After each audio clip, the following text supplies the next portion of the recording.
প্রিয় দর্শক, স্বাগত জানাচ্ছি টাইম নিউজের সঙ্গে আছে আমি সাদিয়া খন্দকার। প্রথমেই জানিয়ে দিচ্ছি সংবাদ শিরোনাম। বাংলাদেশের এ যাবৎকালের সবচেয়ে বড় ৩৬,০০০ কোটি টাকার মহেশখালী বিদ্যুৎ প্রকল্প অনুমোদন।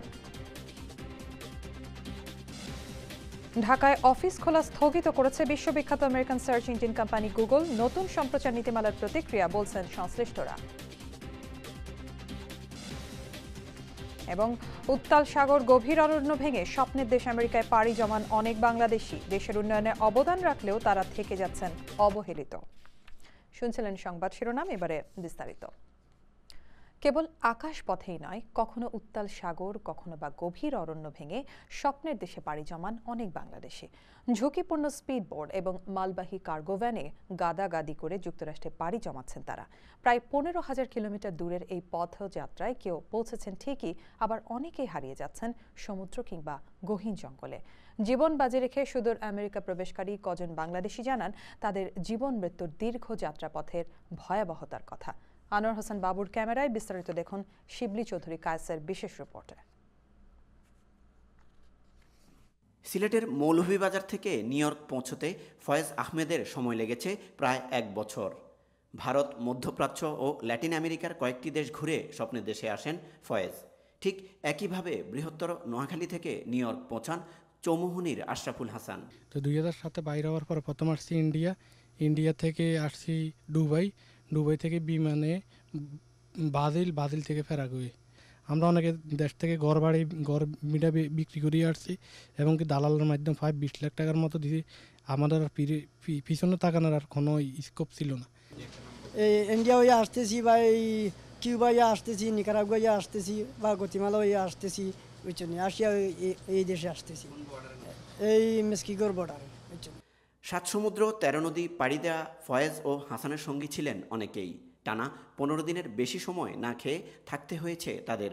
আর জীবনের সাথে যুদ্ধ করে যুক্তরাষ্ট্রে প্রবেশ করতে গুনতে হয়েছে প্রায় 22 লাখ টাকা। একটা লাইন ছিল, ওই লাইন থেকে সানান্দাস দিয়ে আসছি বিমানে। আসার পরে ওইখান থেকে 7 ঘন্টা স্পিরিট বোট, মানে হয় মরিবা নয় বাঁচবা। মরাটা নির্ঘাত।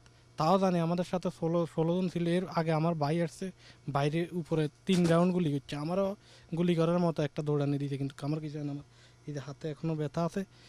আসতে পারি প্রায় অনেক টাকা খরচ হয়েছে। আমি একাও আসছিলাম বাংলাদেশি, তবে এই ল্যাটিন আমেরিকার মানুষ আসছিল। অনেক কষ্ট করে জীবনের ঝুঁকি নিয়ে আসতেছি।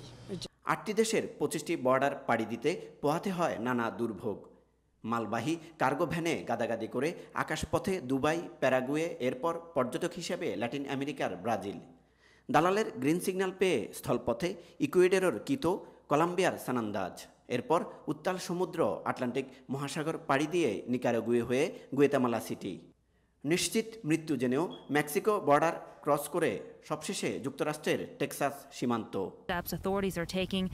যখন আটলান্টিক সাগরের মিডলে গেছে তখন স্পিরিট এরকম মানে কাটতে যায় অবস্থা, উপর থেকে তুফান। দালাল আবার 20 মিনিট পরে মানে স্পিরিট বোট ঘুরে ফেলাইছে। কি বলবো, এরকম কার্গো ভ্যান এই সাইজ এই পর্যন্ত হইলো মাল। এর মালের ভিতরে আমরা থাকবো, আমাদের উপরেও মাল থাকবে। এটা কবর। এখন আমরা যাবো না যাবো, এত টাকা খরচ করে আমি বললাম যে পিছনে বিরাট কবর হোক কার মরণ হোক, দায়িত্ব তো হবেই। মেক্সিকো বর্ডার 7টা রোড ক্রসিং করছি। একটা হইলো তারকান্ডার বেড়া, এরকম এই স্টাইলের। এটার উপর দিয়ে আমরা শুই তারকান্ডার বেড়া ক্রসিং করছি। বলতেছে আবার তারকান্ডার বেড়ার নিচের মধ্যে একটা তার আছে, ওই তার যদি লাগে তাইলে ইমিগ্রেশন পুলিশ আমাদের কাছে দড়ি ফেলাইবে।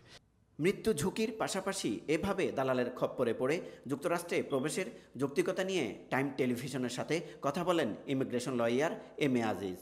আপনি যেদিকে আসেন পাসপোর্টের সিল দিয়ে অথবা বৈধভাবে আপনাকে আসতে হবে। কেউ যদি অবৈধভাবে বর্ডার ক্রস করে চলে আসে, তাহলে সেদিনের কোনো প্রুফ মানে বর্ডার এখানকার যেটা agency custom and border petrol, ওদের কোনো বৈধ কাগজ তারা দেখাতে পারে না, এবং না দেখানোর কারণে তারা অ্যাডজাস্টমেন্ট করতে পারে না। ফ্যামিলি অ্যাডজাস্টমেন্ট অথবা চাকরির অ্যাডজাস্টমেন্ট অথবা যে কোনোভাবে তারা গ্রিন কার্ডের জন্য এলিজিবিলিটি কোনো একটা সুযোগ পেলো। এখানে এসে অনেকে দেখা যায় বিয়ে করলো, ইউএস সিটিজেন বিয়ে করলো, কিন্তু তারা অ্যাডজাস্টমেন্ট করতে পারে না।